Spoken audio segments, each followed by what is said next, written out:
How to get approved for a bigger home loan. So you want to get approved for more money? This can be a real challenge, and the banks surely aren't going to tell you all of their secrets, but Noelle will. Let's go.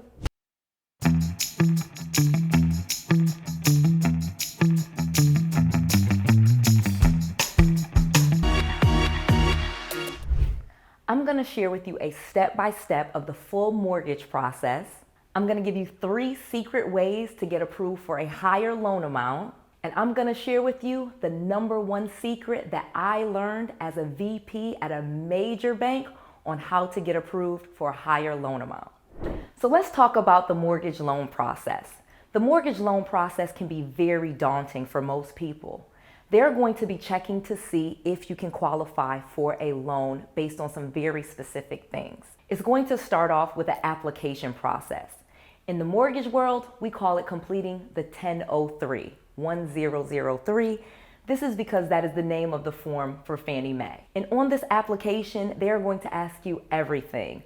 What type of house, the property address, where you live now, how many years you've lived there, where you work. They're going to even list out every single thing on your credit report, because they're going to pull your credit report and then they're going to list out every single debt with the full balance and the payment on the application. Additionally, in a traditional mortgage process, they're going to ask you about your assets. They're going to want to know what accounts you have, where those accounts are, how much is in those accounts, and even the account number. This goes for checking accounts, savings accounts, and retirement accounts. They're basically going to want to know all of the physical assets that you have. Even in some cases, they will want to know automobiles, boats, and other things like that you may own, and what the value of those assets are. Again, this can be a very daunting process for most. So let me tell you the exact process so you know exactly what the bank is looking for and how to answer and fill out this application. So as many of you may know from watching some of my videos, Noelle used to work in mortgage banking. In fact, I started off as a loan officer, I moved up to a processor, then an underwriter. That's the person we're going to talk about a lot. The underwriter is the person that actually reviews all of your application and the accompanying documents, and they are the person that will approve or deny your loan. It is usually an automated process, but then there is a true human that will look at it as well. And when it comes to underwriting, this is very important. Like I said, I was an underwriter for many years.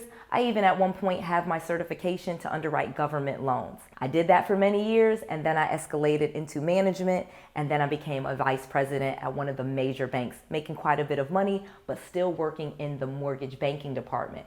So I learned a lot of secrets. One of those secrets being, they use an automated process in most cases in the traditional world. They go through a system that is backed by Fannie Mae and Freddie Mac, which kind of has an algorithm to see if people could qualify, and the loan officer will input that information, and that process will automate what we call the 5 C's of lending. Those 5 C's being collateral, credit, capacity, conditions, and character. I'll break that down for you in just a second. So in the traditional mortgage process, they are looking for the 5 C's to see if you qualify. And one of the other things that they're going to look for is your documentation. So they will check your credit report and they will pull the credit report, but they are also going to ask you for your verifications, your verification of employment, your verification of rent, your verification of your income, your verification of your assets. They are going to verify everything that you put on the application in the traditional mortgage world. And this is the process that gets many people just overblown. Again, it can be very overwhelming if you don't know the process up front, or if you are dealing with someone that is not very seasoned. Again, if you are dealing with a new loan officer or a new processor, this process can get really, really hard because they are not able to guide you in the way that needs to be guided. So you are doing the right thing by watching this video. Keep watching. I'm going to tell you some tricks to avoid this process altogether. Now that you have a great overview of the traditional mortgage process, let's talk about the types of mortgage loans that exist and what type of mortgage loan that will allow you to get even more home loan. So when I was speaking earlier about that very traditional process, I was talking about conventional loans. They're conventional loans backed by Fannie Mae or Freddie Mac. You go to your bank, and that is the process that most banks follow. We call that the traditional mortgage process. You also have government loans. FHA, that stands for Federal Housing Authority. VA, Veterans Authorities loans, that's for veterans only. USDA loans, those are for rural homes and things of that nature. Those are government-backed loans, but you will still go to a traditional bank in order to usually get those loans, or a mortgage broker. Now let's talk about some different types of loans that exist that most people don't know anything about. As I stated before, most people will go and get a traditional mortgage, and those are called QM loans, which stands for qualified mortgage, meaning they will qualify you and document all of your application items, such as I said, all of those verifications. There are new types of loans available though. They are called non-QM loans. And these type of loans used to be referred to in some cases as subprime. Now, I know that has a very, very negative connotation to people, because that is what kind of ruined the economy in the United States during 2008, 2009. A lot of those mortgages failed and a lot of people lost their homes. I am not telling you to borrow irresponsibly. Again, Noelle is an intellectual person and I want you to do it the right way. However, you can start to get non-QM loans, again, non-qualified mortgage loans, which will allow you to state your income or use your bank statements in order to verify your income.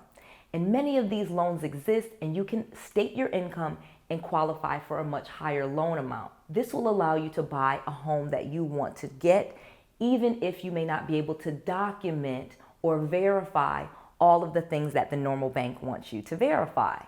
Again, with a stated loan, for example, you can state your income. Pretty weird, right? Meaning, if you make $5,000 a month, but for some reason your tax returns do not reflect that amount, so you cannot use a verification of employment, you can have a VOE filled out. They will confirm that you are employed, that you have been employed for a certain amount of time, and they will lend off of the amount that you stated on the application. This can be very powerful, especially when combined with what I'm going to teach you next. Okay, so you know that Noelle is truly a real estate entrepreneur.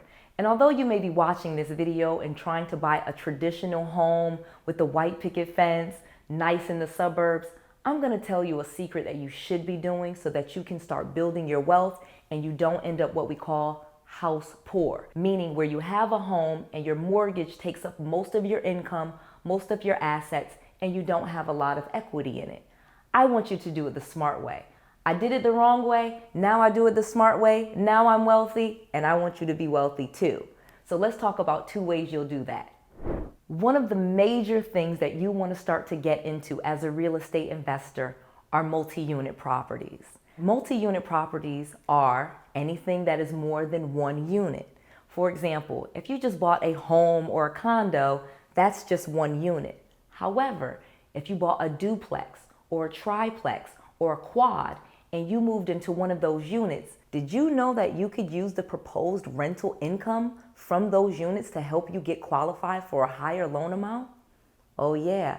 Additionally, when you have tenants that move in, that really is income for you, and that can help you offset the mortgage. And in many cases, I have students that have multi-units and they don't pay any of the mortgage themselves. All of the mortgage and the real estate taxes and the insurance are covered by their tenants. So guess what that means for them? They're able to build their wealth quickly. They don't have a mortgage payment for themselves, and essentially they are building their wealth, and they can duplicate this over and over without putting down much money on that mortgage loan. And last but not least, let's talk about the real savvy way to do it as a real estate investor, and that is called Subject to. Subject to is where you purchase a home subject to the existing mortgage staying in place. Now, I've made an entire video on Subject to. I'll make sure that there's a link below or above or wherever they put the links so that you can click on that link and watch that entire video. But let me quickly tell you how you can make a ton of money and why you should be doing this using Subject to. So if you buy a home subject to, that means the seller's mortgage will stay in place. However, you are the owner of the property. okay? I know this is a little weird for people to grasp, but this is completely legal and completely ethical, and this is a smart way to start buying real estate. This will allow you to skip the banks altogether. You hearing me? So if you don't want to go through that whole daunting process, and yes, I laid it out and explained, and there are tons of people that can help you with it, including people in my office, you can do that, or you can start thinking like a real estate investor like Noelle and start purchasing homes subject to and never going to banks and start building your real estate portfolio today. This way you can get properties that have low interest rates. You don't have to deal with the bank. I'm not talking about assuming their mortgage. I'm telling you to buy it subject to, and then you take over that person's mortgage payments. It's the system that we call TOPS, Taking Over Payments System.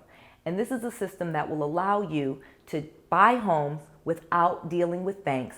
Get those properties in your name. Again, you purchase the home, the title is in your name, the deed is in your name, and you can just take over those payments or stay on the title and then refinance out of that mortgage into your own name, and again, not deal with the banks. This will allow you to skip all of that documentation, all of that long process, and it will usually save you money because you don't have to deal with real estate agents, commissions, or deal with banks and a lot of their fees that accompany getting a mortgage. It's the smart way to do it. Check out that video if you haven't gotten a chance, because I have students doing it now. I actually have a student that has 7 properties in 1 year and have created some great wealth for themselves, and I want you guys to be able to do those same things.